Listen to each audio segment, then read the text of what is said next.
Hello everyone, welcome back to my channel. আশা করি আপনারা সবাই খুব ভালো আছেন, সুস্থ আছেন, আর তার সাথে জানাই গুড মর্নিং। আর আজ হচ্ছে রবিবার, আর রবিবারের সকালবেলা, আর সকালে উঠে এখন মিঠি সবাই উঠে পড়েছে, তো তার জন্য বিছানাটাও গুছিয়ে নিচ্ছি। মানে সকালে আমি উঠে পড়ি, তারপরে মিঠি তো শুয়ে থাকে, তখন বিছানাটা আর গোছানো হয় না, তো এখনও যেন বিছানাটা গুছিয়ে নিচ্ছি। এই কাজগুলো যদিও ডেলি করতে লাগে, কিন্তু সেগুলো আর ভিডিও শ্যুট করা হয় না। আজকে ভাবলাম একবার শ্যুট করেই নিই। তো যাই হোক, এই সব বিছানা টিছানা গুছিয়ে নিয়ে তারপর যাব হচ্ছে আজকে রান্নার কাজে। আর আজকে রবিবার, আর আমরা তো শনিবার দিনকে মাছ টাছগুলো এনেই রাখি ফ্রিজে, কারণ সকালবেলা মাছের দোকান খুলতে খুলতে মানে 9টা, তারপরে একটু দূরই আছে এখান থেকে, প্রায় 15-20 মিনিট মতন লাগে যেতে মাছের যেখানে বিক্রি হয়। তো সেখান থেকে আমরা নিয়ে আসতে আসতে 11টা হয়ে যায়, তারপরে জোগাড়জান্তি করে রান্না করতে করতে অনেক লেট হয়ে যায়। তো তার জন্য আগের দিনকেই নিয়ে আসা হয়। তো এখানে চা করে নিয়েছি, চাটা খেয়ে নিই।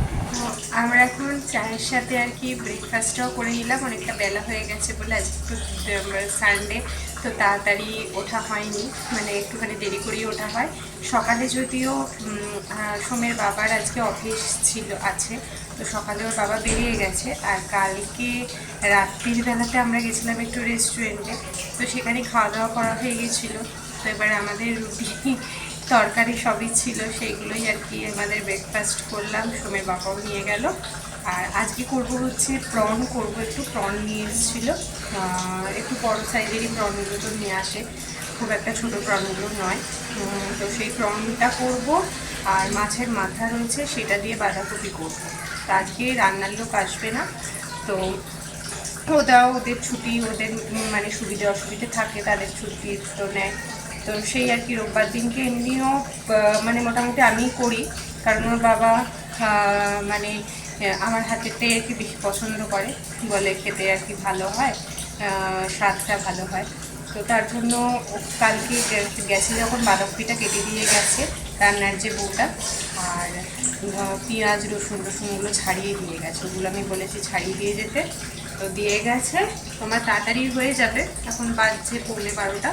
তো এখন আমি অলরেডি ওখানে বসিয়ে দিয়েছি হচ্ছে প্রেশার কুকারে, বাঁধাকপিটা ভাপাতে বসিয়ে দিয়েছি। তো চলুন তাহলে রান্নাগুলো করে নিই। বিকেলবেলা একজনের বাড়িতে যাওয়ার আছে, তো কোথায় যাচ্ছি না যাচ্ছি সেটা আপনাদের সাথে অবশ্যই শেয়ার করব। তো চলুন তাহলে এখন রান্নাগুলো আগে করি। কি সুন্দর লাগছে, সারা গা হাতে পায়ে ক্রিম মেখে, না কি ভালো লাগছে না? মুখটা দেখেছিস আয়নাতে গিয়ে? ও দেখে এসছিস, দেখে দেখে করেছিস? আয়নাতে গিয়ে দেখে দেখে ক্রিমটা মেখেছিস? এটা কি মুখে মাখার ক্রিম? এটা হচ্ছে কালকে ওর বাবার জন্মদিন গেছিলো, সেই কেকটা খেতে দিয়েছি, অনেকক্ষণ কোনো সারা শব্দ ছিল না, তো এই করেছে এরকম। এই বাচ্চাদেরই ছোট ছোট জিনিসগুলোই স্মৃতি হয়ে থেকে যায়, ভালোও লাগে সেগুলো, বদমাইশিগুলো। এই দেখুন, এই নারকোলটা আমার হাতের এইটুকু নারকোলটা নিয়েছে হচ্ছে 40 টাকা দাম। এটাকে এখন ফাটাবো। এটা দিয়ে সুবীর বাবা বললো যে নারকোল দিয়ে আজকে করো চিংড়ি মাছটা। আর এই হচ্ছে চিংড়ি মাছ, সেগুলো এখন ছাড়াবো।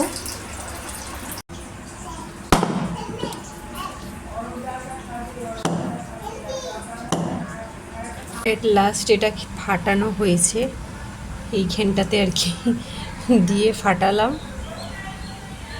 এই দেখুন, চিংড়ি মাছের গায়ে যেটা সুতোর মতন থাকে, এখানকার চিংড়ি মাছ আমি ফার্স্ট টাইম দেখছি এত মোটা, আর এরকম সবুজ সবুজ মতন থাকে, কালো থাকে, বাট এই চিংড়ি মাছগুলোতে এইগুলো এরকম থাকে। এগুলোই না বার করলে তখনই হজমের প্রবলেম হয়, হজম হয় না চিংড়ি মাছটা। তো এই চিংড়ি মাছটা পুরোটা কাটিনি, মাথাটা আর লেজাটা একটু রেখে দিয়েছি, আর এইগুলো এখন পুরো সব ছাড়িয়ে নেবো, নিয়ে তারপরে রান্নাটা করব।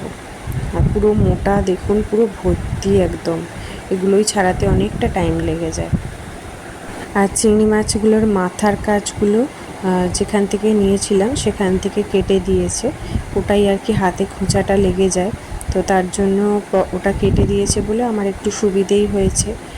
আর আমি চিংড়ি মাছটা তো কাঁচি দিয়েই কাটি, কাঁচি দিয়ে আমার একটু সুবিধেই হয়। দেখুন সব কটারই গায়ে রয়েছে, পুরো এতটাই থাকে যে উপর থেকে দেখা যায়। তো এখন আমরা চলে এসেছি বিকেলবেলা। সোমের বাবাও চলে এসেছিলো, এসে খাওয়া দাওয়া করেছে। সানডে ছিল, একটু ঘুমিয়ে টুমিয়ে নিয়ে তারপরে ওর বাবারই এটা হচ্ছে বন্ধু, মানে কলেজের বন্ধু, প্লাস উনি ওর আমার হাজব্যান্ডের অফিসেই জব করে একসাথে। তো এখানে অনেক কিছু বানিয়েছিল ওরা, বিরিয়ানি, চিকেন চাপ, তার আগে ডিমের ডেভিল যাওয়ার পরেই কফি, তারপরে ডাল পুরি, আলুর দম। তো এইভাবেই আজকে সানডেটা কাটলো। আর ওর ঘরদোরগুলো এত গুছিয়ে রেখেছিল, এত সুন্দর করে রেখেছিল। চাটনিও ছিল, আর একটা এটা হচ্ছে ভাপা দই। তো চলুন তাহলে আজকের মতন ভিডিওটা এখানে শেষ করছি। সবাই খুব খুব খুব ভালো থাকবেন, সুস্থ থাকবেন, আনন্দে থাকবেন। আবার দেখা হবে খুব তাড়াতাড়ি নতুন একটা ভিডিও নিয়ে। আর আজকের ভিডিওটা কেমন লাগলো অবশ্যই কমেন্ট বক্সে কমেন্ট করে জানাবেন। আর এখন বাজে রাত্রির 12টা। আমাদের বাড়িতে আসতে 12:30 হয়ে গেছিলো, অনেকটাই লেট হয়ে গেছিলো, যার জন্য পুরো ফাঁকা হয়ে গেছিলো রাস্তাঘাট।